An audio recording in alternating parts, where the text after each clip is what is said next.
Tasty? হ্যাঁ। পাপা আজকে first হাত দিয়ে ভাত খাচ্ছে, দেখো সবাই।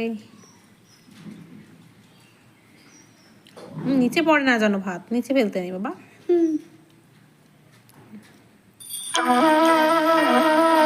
হ্যাঁ, শুধু মাছ খেলে হবে, ভাত খেতে হবে? ও, ভাতও খাচ্ছ, মাছও খাচ্ছ।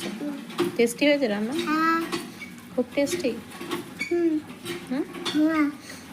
কতটা টেস্টি? অনেক টেস্টি।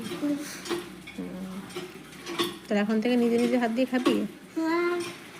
আমি আর তাহলে খাইয়ে দেবো না তোকে? আমি একাই খাবো। একাই খাবি? ঠিক তো? আজকে থেকে পাপা নাকি নিজে একা একা হাত দিয়ে ভাত খাবে।